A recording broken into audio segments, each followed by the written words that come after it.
Yo, Big Kish back up in here. They said Cameron pressed Gillie the Kid for testifying in the Diddy trial. I don't know how serious this is because I thought they was cool. I thought Cam and Mace was cool with Gillie and Wild. I don't know. We about to chime into this. Shout out to Chig Smooth. We got him elaborating on the situation before we start. You already know. Street Dad, Geek Dad, Avoiding the Manufactured Mindset is available on Amazon. The link is in the description. Please go support me, y'all. Please go support me. Y'all know I like holding y'all. Without further ado, let's get it. Get ready. You know what to do, Chig. So look at Chig Smooth. Hey, Chig Smooth. Appreciate all the coverage that you've been doing. I've been watching your shit for a while. I just subscribed to your shit too, bro. If anybody out there is having the worst week of their life, just be glad you're not Diddy. Today is currently day 4 in this Diddy trial, and so far, Cassie has been on stand testifying against Diddy. We've learned so many disgusting, nasty details about Diddy. I think there was just an update. They said Cassie dropped the ball. I don't know. We about to react into it, so stay tuned after this video. Diddy and his sex life more than we even wanted to know about. We learned that Diddy would often masturbate in the corner while an escort was pounding out Cassie. Super cuck behavior, but that's what Diddy was into. But this next part just might be stuff to give you nightmares. What we got, Chig? Cassie was asked by AUSA what would happen after the escort finished on you. Cassie said Sean would want it put on his body in the next room. Ew. Did you do that? I did. Where? Usually on his nipples. Freaky frog! You freaky! Ew! How you put somebody's, another man's stuff on you? You nasty! That's nasty. Did y'all hear what he just said? Ew! You're a freaky frog! So this freak bull Diddy was asking Cassie and also enjoyed having another man's semen rubbed on his nipples. It's really disgusting, you guys. Now, don't you guys... It's giving Diddy. worry, it gets even worse. 50 Cent took pleasure in clowning Diddy yesterday after one of the Jane Does recalls feeling relieved when she saw Diddy's meat because she knew it wouldn't hurt him as much when he raped her due to the lack of length and girth. She thought his penis was an itty-bitty Diddy. Lauren LaRosa from The Breakfast Club has been in court all week covering this case. Please make sure you guys go follow her. She's actually given step-by-step details on exactly what's happening in court. Hey y'all, what's up? It's Lauren LaRosa. So we are here. We are still outside of the court. Court just ended. Right now, y'all see all of the media over here. All of the media over there. I typically go over there, but it's just so much getting caught up in all of that. I don't feel like that today. Most importantly, I want to talk to y'all because there was a lot that went down today. Biggest thing, Cassie took the stand. This is the first time that Diddy and Cassie, that I'm told, have been in the same room in the last like 6.5 years. She went through and detailed a lot. So she gave us different steps. So she's going through something. With her even taking a look at Diddy, she's going through something. She's getting triggered again. She's going through trauma. She's going through her trauma. Of the freak offs.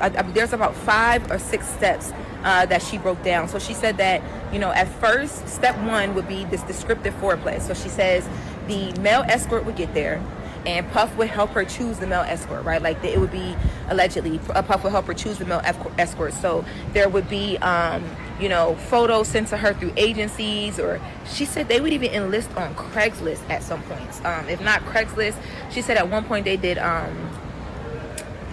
back page, and she wouldn't put up the ad, but she would have to answer to the ad using her actual contact information, is what she said.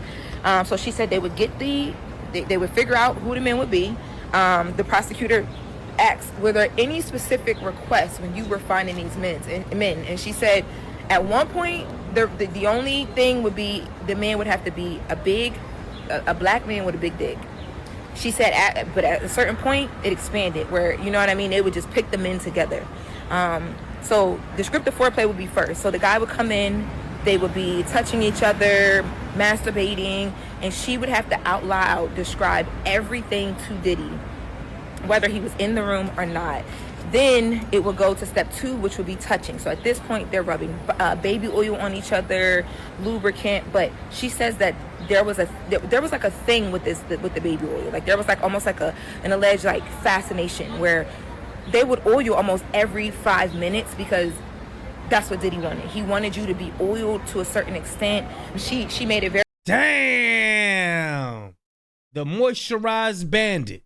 Very clear that they were a very choreographed event.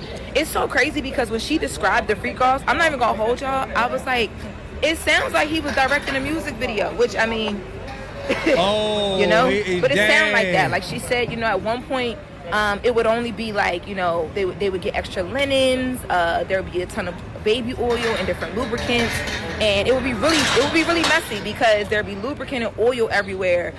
Set the room up. Is the room straight? How many bottles we got? Dang, that's sad. That's sad. That's not funny. It's not funny. I'm not laughing. I'm not laughing.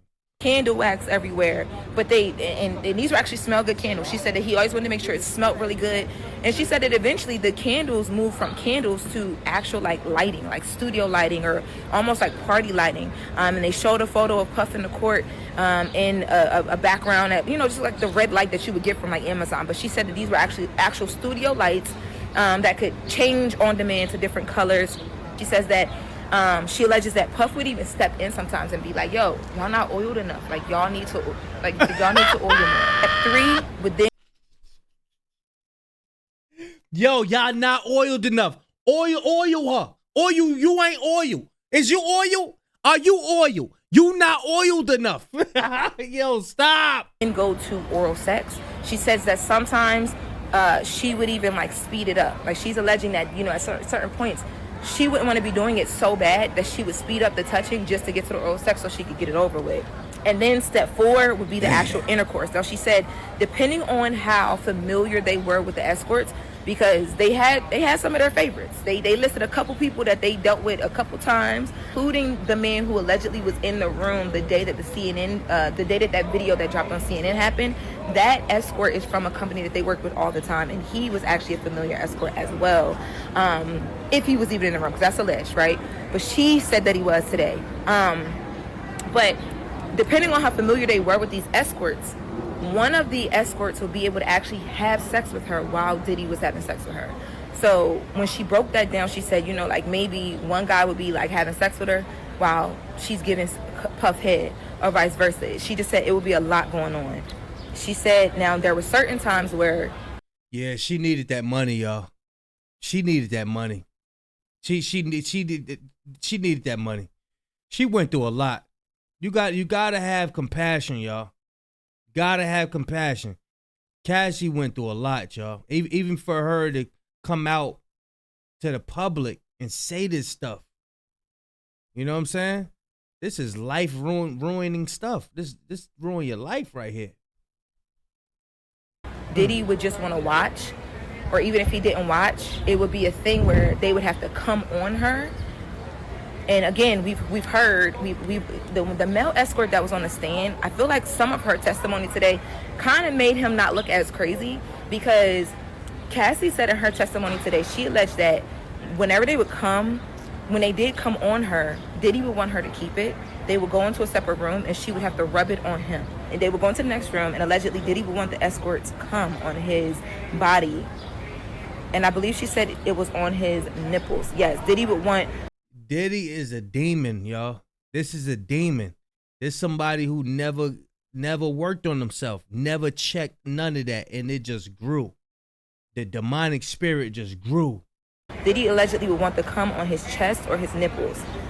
She said at some points the freak-offs could go with, allegedly 1 to 4 different men, and they would do different sessions. So it'd be different men, different sessions throughout the time period, and it would last for hours. And she said sometimes as she was being fucked, or even afterward, like they would have conversations about it, and Diddy would ask her allegedly about the penis. Like he would ask her, how did it feel? What did it look like? How did it make her feel? And you know, she also admitted during this, and I know that the prosecution, the defense is going to lean in a lot on this. She admitted to having a lot of the freak off videos on her phones. She says that it wasn't just on her devices though either. She says that it was shared. Like sometimes she'd do it on her phone, sometimes she'd do it on his phone. It would be on camcorders. She alleged that it was between the two of them. Already. Now, even Cameron and Gillie are having a blast at Diddy's expense. How you leave? I leave tonight, man. Look for New York? Yeah. Yeah, Diddy trial, the day you testify. What the fuck you talking about, nigga? Get the fuck out of here, you better. Cam then jokingly went in the caption and said, "Caught up with my nigga Gillie at the Big 3 tryouts. He was killing, but he told me off camera he testifies next Wednesday, the 21st, as a special witness. What that means, I don't know." Wallow said he does not support what Gil is doing and fully objects to him testifying. Hey, big dog, please do not ask me any Diddy question. Not right now that I just got done playing ball. Not ever. Nobody in the industry wants to be affiliated with Diddy. All the friends he had are pretty much gone. The guys he used to party with. Yeah, Diddy, Gillie and Cam is cool. They cool. I knew. Yeah, they cool. Kevin Hart, French Montana, Fab, all of them have gone radio silent and distanced themselves from Diddy. Right? That's why Tia Kemp came out. Rick Ross' baby mother said, "Oh, y'all ain't gonna come out and support your boy." Themselves from Diddy. Rightfully so. Nobody wants their name tied up into whatever the fuck freak-offs he got going on. Now, there's still more people to testify against Diddy. One of those people is Aubrey O'Day. She's been very outspoken over the last couple of years about Diddy, and you guys know she cannot wait to get up there and let the chopper sing. You guys get in the comments below. What do you guys make? All right, y'all stay tuned. Y'all let me know what y'all think about Cameron and Gillie the Kid pressing each other over the Diddy situation. Y'all let me know what y'all think about the escorts doing it. What, like, Diddy's request is wild. This is some demonic stuff. He really got a spiritual demon, like a real spiritual demon on him. I don't know what therapy he needs or what. That's, yo. Told you, this is why God don't allow a lot of people to be millionaires. This is why God don't allow a lot of people to be successful and all, because look what they do with their money. Buying all these oils, hiring all these escorts to put their stuff on your nipples. What? Bruh. Y'all let me know what y'all think, man. Stay tuned, because they said Cassie dropped the ball somehow in court. I don't know. I'm about to react to it. Yeah. So y'all stay tuned. Big Kish signing out. I'm going, y'all.